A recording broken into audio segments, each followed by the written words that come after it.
And so a year and 4 months. And she was given an iPad. She was flipping through it like no problem. And they gave her a magazine. And she's like, she's doing this to the magazine. She's like, it doesn't work. It doesn't work. So the mind is being reprogrammed. It's happening. It's happening. And we have to be very aware. We have to. If you're not, good luck down the line. Because when the kid has autonomy and they can do what they want, good luck. So with that, Sallu ala Muhammad wa ali Muhammad.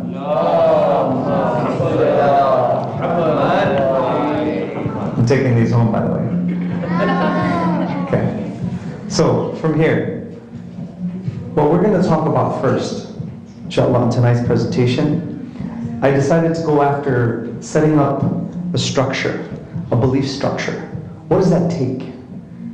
What do you have to do to set up a belief structure for you as a person? Because at the end of the day, you have software, and you're running off that software. Whether you like it or not. Your mind's like a machine. You download software into it. So what should you be your software? And what should it stand on? And I'm going to talk about that. Then from there, after that, I'm going to talk how principles formulate. How do you generate and make a principle and download it into your system? Then after that, I'm going to talk about what happens when we move away from our principles. So I'll try to give you that whole series, hopefully, in the next coming nights. Sallu ala Muhammad wa ali Muhammad.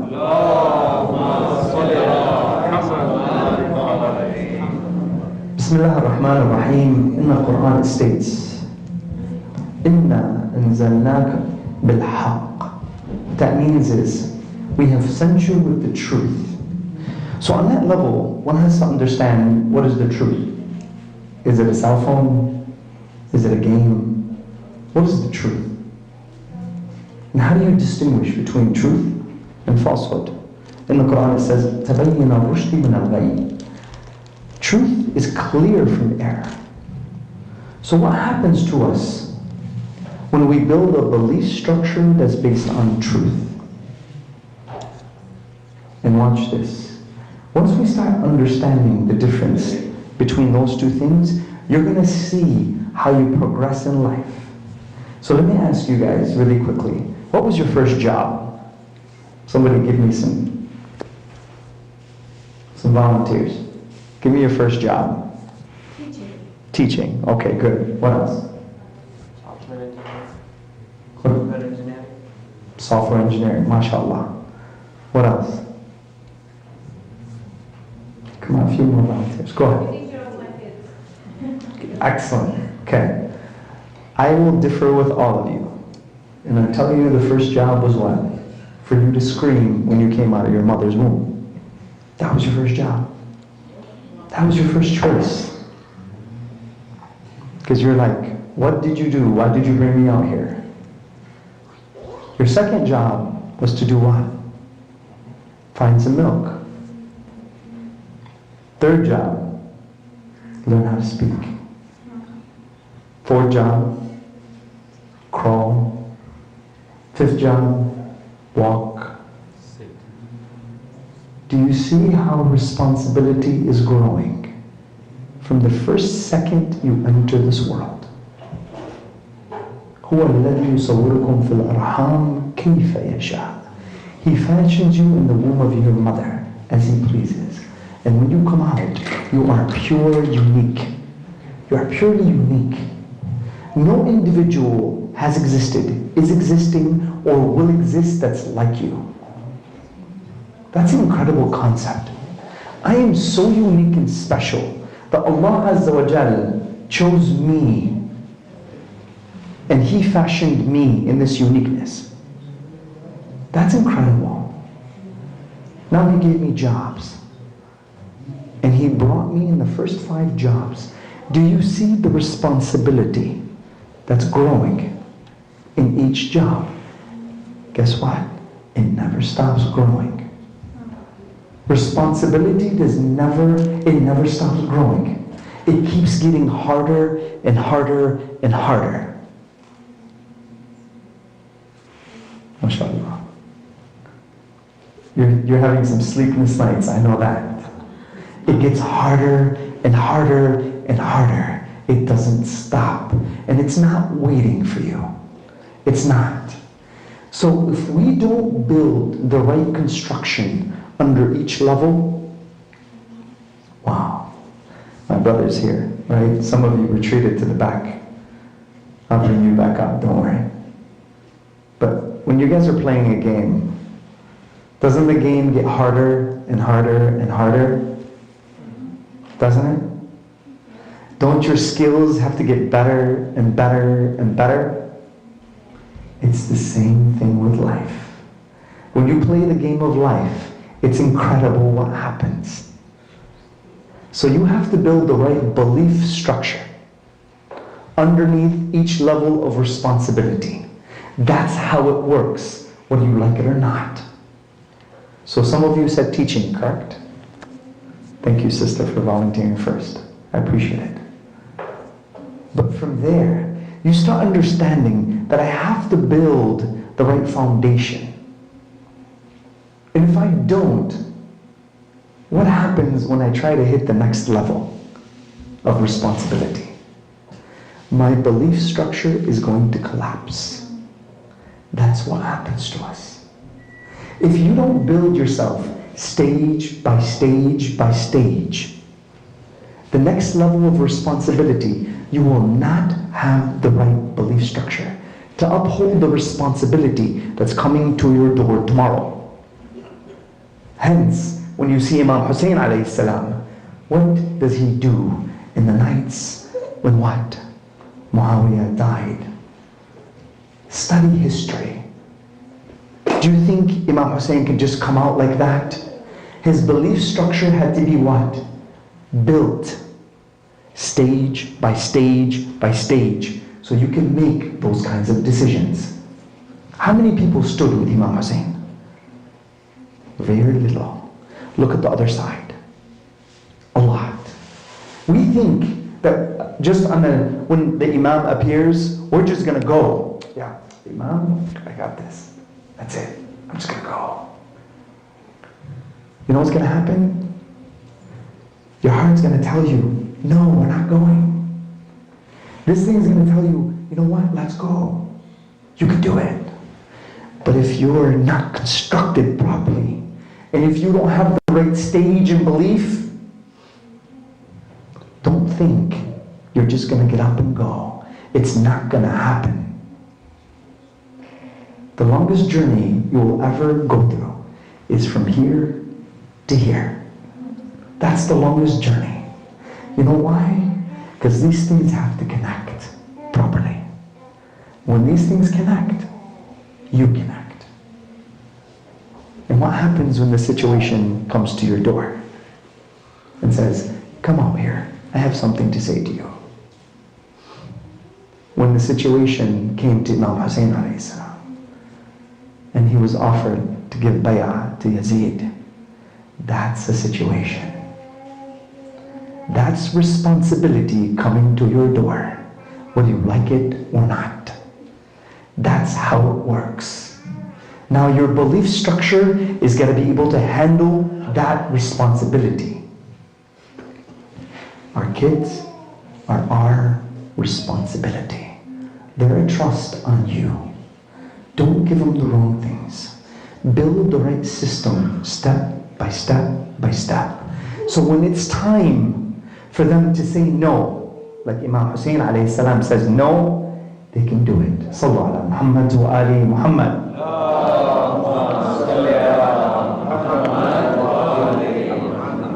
So overall, we have to build the right belief structure. How does that happen? Let's see how it happens. And how do you build, and what substance do you need to what? Build that structure. Let's go there. إِنَّا أَرْسَلْنَاكَ بِالْحَقِّ. In the Quran, it's talking to the Prophet. We have sent you with the truth. We said, what is the truth? And then we said, truth is clear from falsehood. It's clear. لا إكراه في الدين قد تبين الرشد من الغي. It's clear. اهدنا الصراط المستقيم. We say it every day. Show us the true path. Allah has made it clear.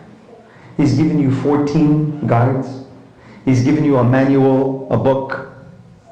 And He's told you, follow. إِنَّا أَهْدَيْنَاهُ السَّبِيلَ إِمَّا شَاكِرًا وَإِمَّا كَفُورًا. We have shown him the way. He's either thankful or he rejects. It's up to you at the end of the day. Because understand, on the day of judgment, you're going to be standing alone. Like Imam Hussein alayhi salam was standing alone on the land of Karbala. You're going to be standing alone. No one's going to be next to you.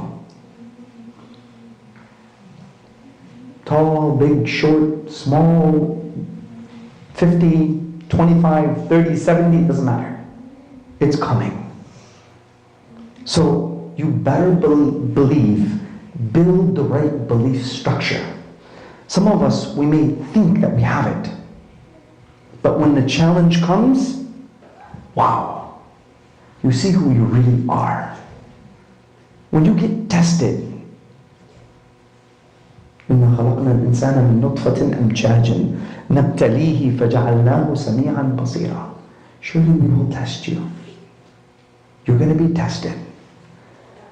And understand that challenge when it comes to your door, and you have the right belief structure, it's the most beautiful thing you can go through. That challenge will sharpen the blades of your soul. It will develop you into a different human being. It's beautiful. Once you learn how to fall in love with responsibility, you become completely different. Why? Please pay attention to this. Responsibility actually triggers the same neural network as drugs, from cocaine, alcohol, hallucinogens, the same neural circuits. It's amazing. Goal pursuit is almost all positive emotion. Think about that. Allah has already set the circuitry in your brain. But for you to activate those thoughts, not stimulants, that you need a stimulant to activate and get you to another level. We don't need that. You know what we have? The Quran. We have the Prophet ﷺ, and we have the Imams who are absolutely impeccable in terms of application towards life. Amazing in responsibility when the challenge comes. So now he's been sent with the truth. Here's what we do with the truth. If we don't build our belief structure on the truth, what happens? Watch this. You have two choices. And I'm telling you, some of you and some of us, I'm saying, not some of you, hopefully nobody in here. But some of us, we become professional liars to ourselves first. The first person you start selling, you know who it is? It's you. How does this happen? You start lying to yourself in terms of who you are. My kids are on the phone, it's okay, they'll be fine. We rationalize. We give excuses. We think we're okay. That's the first path. Whenever you see yourself beginning to rationalize your thought process, be very afraid of yourself. Believe me, if you just understand what I just said, it's incredible. Because you have two paths. You either lie to yourself or accept that I need work. Guess what? Most of us don't like this person. We don't want to say that to ourselves. So what do? We begin lying to ourselves. Is that with the truth? Or is that with falsehood? Think about that. Once you start building a belief structure of falsehood, incredible what happens to you and where you go and how you stray off the path without even knowing.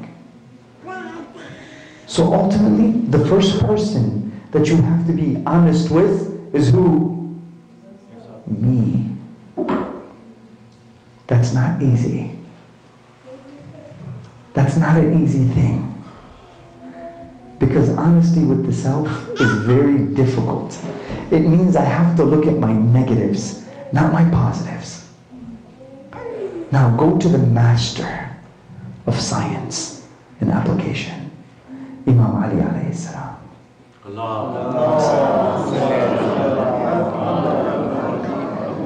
Watch. There's a concept in psychology called cognitive dissonance. I'm going to explain it, and I'm going to show you how we become professional liars to ourselves. Cognitive dissonance is when you actually do something that's against your own beliefs.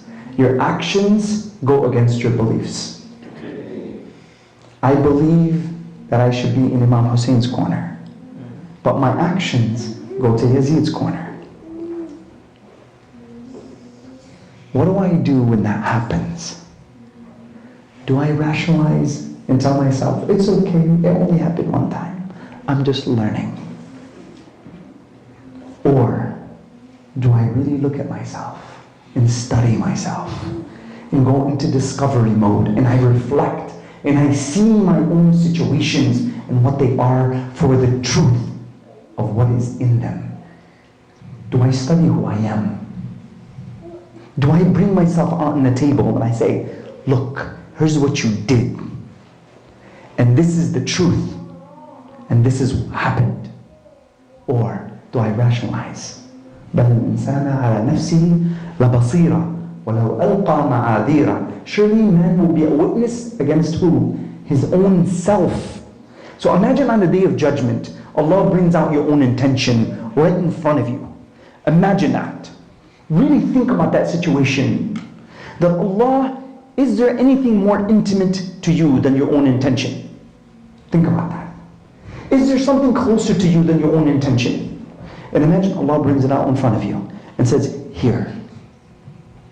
And Allah says in the Quran, you will still give your excuses. Wow. Look how arrogant we can be in terms of lying to ourselves.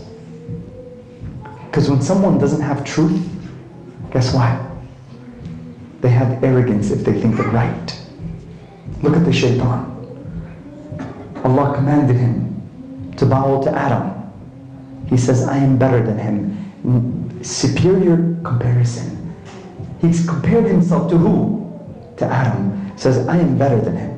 You created me from fire, and you created him from what? Mine. Look at the comparison. And now what happens? I know better than you, Allah. I know better. You want me to submit to him? I will never do it.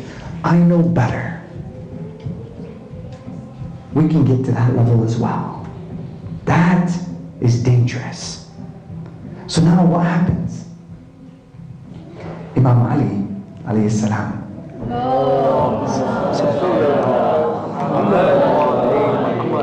gives us the answer. And he gives us the answer for this understanding. One side will rationalize.